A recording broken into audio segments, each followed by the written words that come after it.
I have to look up the name. I think it's brown butter buckwheat cherry crisp, cherry brown butter buckwheat, something like that.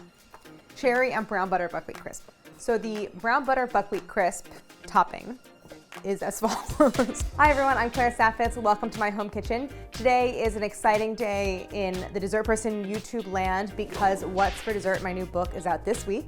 So this is your first opportunity to bake along with the book. Today I'm showing you a super simple recipe from the pies, tarts, cobblers, and crisps chapter. It's a very, very simple cherry crisp with a brown butter buckwheat topping. You can make it in any 2-quart baking dish, but I'm gonna make it in my beautiful made-in porcelain pie plate. Thanks to our friends at Made In for sponsoring the episode. And I'm just really excited to show you the recipe because it's emblematic of sort of how streamlined and simple, but also really delicious the recipes in What's for Dessert are.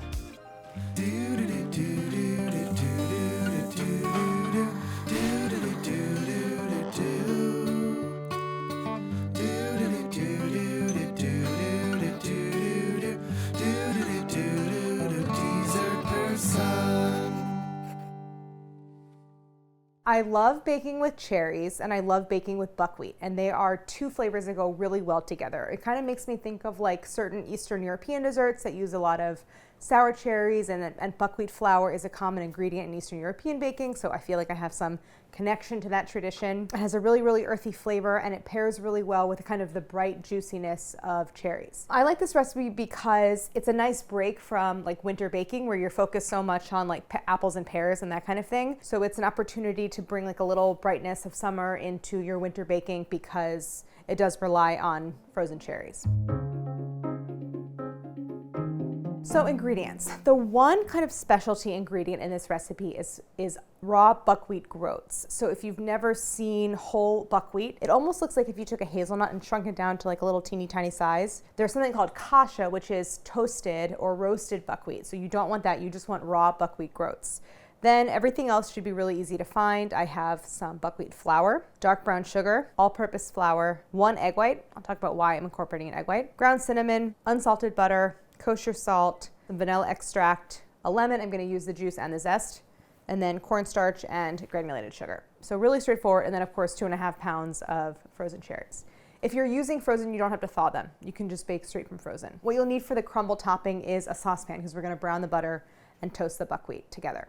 So I actually didn't find whole buckwheat groats. The grocery store was out of them. So what I have here are like broken up groats. So even when they're raw, what's unique about buckwheat is that the like whole piece of, it's called a groat, it's not a grain, the whole piece of cereal is hollow. So when you toast it, it gets kind of crunchy and it has this really pleasant, like kind of satisfying crunch when you eat the crisp.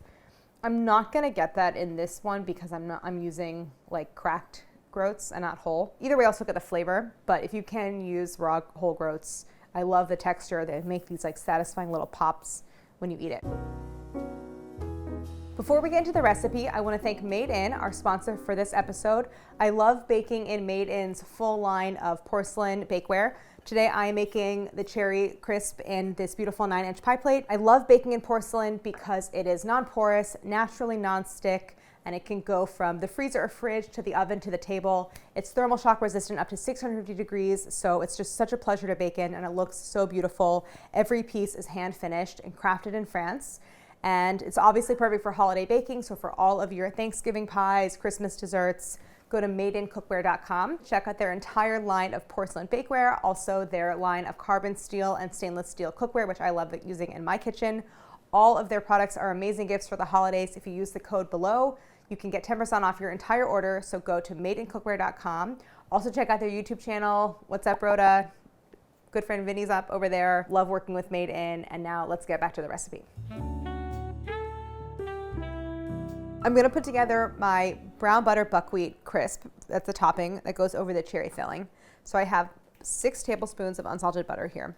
This I'm gonna cook on the stove with the buckwheat groats, and I'm gonna toast it and brown the butter, and that's gonna add a lot of like delicious kind of caramelly flavors that are gonna mix with the cinnamon and the dark brown sugar and kind of offset the earthiness of the buckwheat. So I have 6 tablespoons of butter. It's gonna go in here. I have a medium bowl here that I'm going to use to transfer the brown butter mixture so it doesn't overcook, and I'm also going to add my groats. So when you're browning butter, what happens is you are basically bringing the butter up to a boil, And any water that's present in the butter is going to boil off, like cook off in that process. The milk solids in there will toast and caramelize and turn golden brown. So that is the process of browning butter. So now we are up to a boil. It smells good. It smells different. It doesn't smell like the normal brown butter smell. It's all, that's the buckwheat that I think you're smelling. It smells like very like cereal-y. So the mixture, rather than kind of like active bubbling, like boiling water bubbles, it's foaming, and the foam itself is a little bit golden brown. That is a sign that like basically the water has been driven off. It also smells, smell is a really good indicator. It smells so toasty. It smells like movie theater popcorn. This mixture is ready. The butter is browned. The buckwheat is golden brown and toasted. And I'm gonna try to pick up some so you can see the butter. Wow. Cats, you know? Here, I'm gonna, you know what? I'm going to scrape it into this bowl. So I'm gonna get it out of the saucepan, and then you'll be able to really see the color of that brown butter. So I won't even scrape in so much of the buckwheat, but you can see that the whole thing is this sort of intensely yellow golden color. So the groats are gonna go in. And then you can see here on the spatula, just from scraping out the pan, you have all these little golden brown bits. See those? Yeah. Okay. That is really the only like cooking step in this recipe. I want to just let this cool a little bit before I finish assembling the crumble. And in the meantime, I can just very, very quickly put together the cherry filling. So I'm kind of slide this off to the side and mix the cherry filling. Right, Felix? Don't cut, don't cut. Actually, can we cut? Cut! So while that brown butter buckwheat mixture cools, I'm gonna assemble the filling, which is so fast. One of the great things about using frozen cherries is not just the convenience of doing it any time of year, but that they're already pitted. So there isn't that like extra amount of work to pit 2.5 pounds of cherries. So I have some granulated sugar, 3 tablespoons of cornstarch. Add that in. I'm going to add a pinch of kosher salt. Then I'm going to do a couple teaspoons of vanilla extract. Then 2 teaspoons of lemon zest. And I think that'll be basically this whole lemon. Are you worried about getting too much of the pit? No, because I'm a professional. Then the last ingredient is 2 tablespoons of fresh lemon juice. I'm using sweet cherries. That bit of acidity from lemon juice is like really brightening and helps to balance everything out. Almost, it's just about 2 tablespoons from 1/2. So the lemon juice goes in.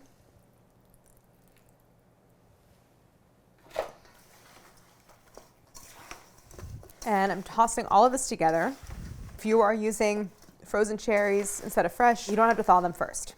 So fold everything, I'm using a large flexible spatula, fold everything until the cherries are evenly coated. This filling goes into my baking dish. I'm using the made-in porcelain pie plate. And then you don't have to be too precious about it, but just kind of arrange everything in an even layer. Okay? And be sure to scrape in any remaining like cherry juices and sugar. And I have my baking dish on a rim baking sheet, and I have a silicone baking mat underneath because just in case there's any drips.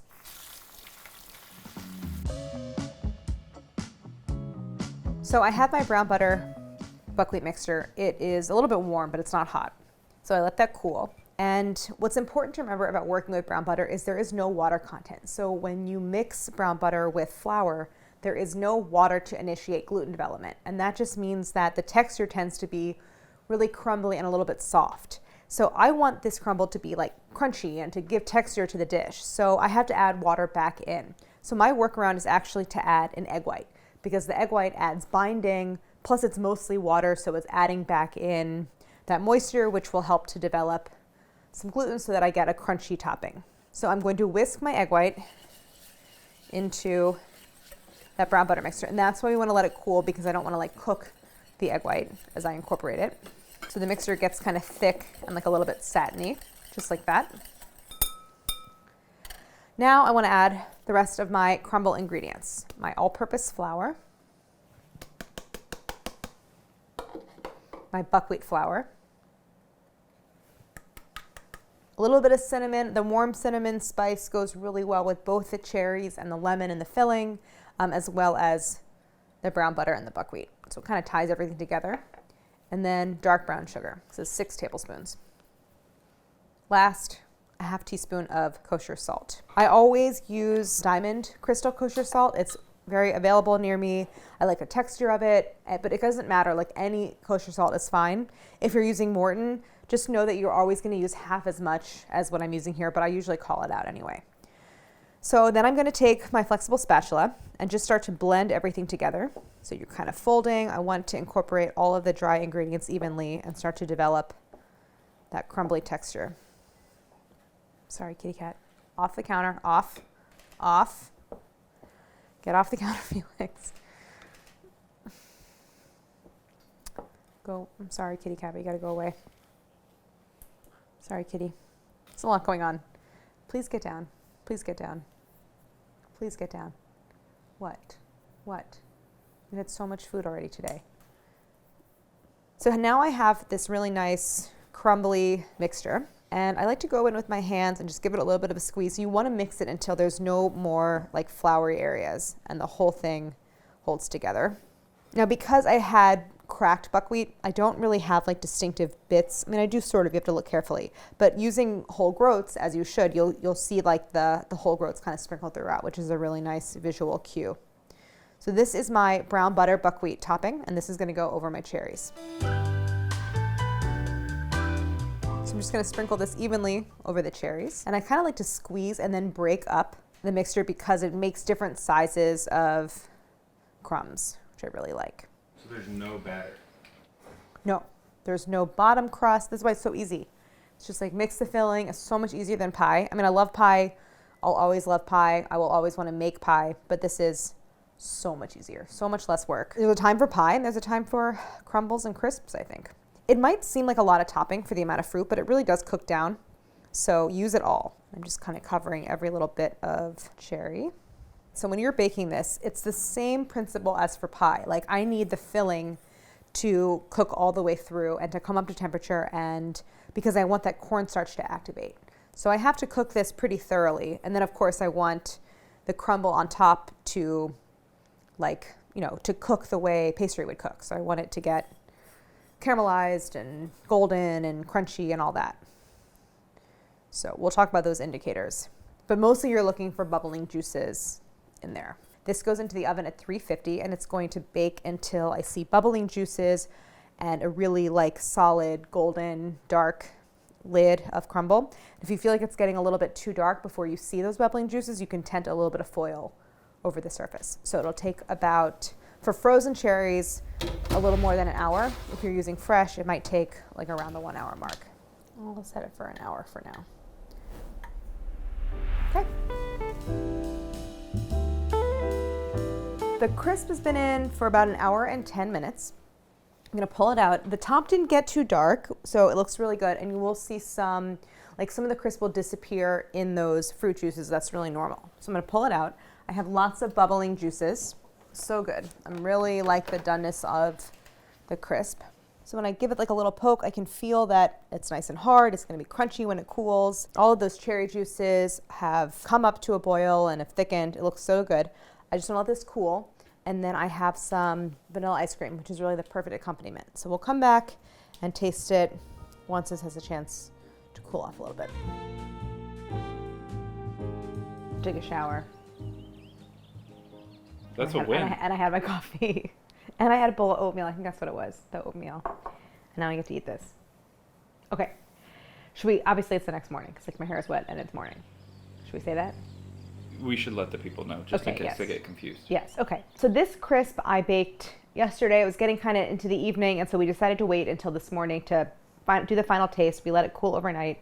It looks so great. I love how little bits of the crumble around the perimeter kind of get soaked into the bubbly juices, and then the whole thing looks set and glossy and really beautiful. And I also really like having that little translucent ring of like juices around the edge. So I'm gonna just spoon some into a bowl. And this is like a lot of desserts in What's for Dessert, where it's very, very fruit forward, you know, lightly sweet, but not too sweet. So I'm not the kind of like, I don't usually do a sweet breakfast, but this is the kind of thing where I would feel like pretty decent about having a little bit of it for breakfast the next morning. So I'm gonna just kind of take like a scoop. So this is the kind of texture that I like in my fruit filling. So I'll show you what it looks like. It's definitely set, but there are some pooling juices at the bottom. So that's what I really like. I still want it to be juicy, but not like runny. So that I have thickened cherry juices. That's a really, really nice level of doneness for the filling. Often with crumbles, I'm a picker. I like to pick little bits off the top. Very crunchy. Again, when I was developing this recipe, I was having a problem with the crumble topping being like just really, really soft. And so that egg white replaces some of the water that we lost from browning the butter and helps to just create a really, really crunchy texture. And so it has not gotten soggy. And I just let it cool overnight uncovered. Get some cherry and some crumble.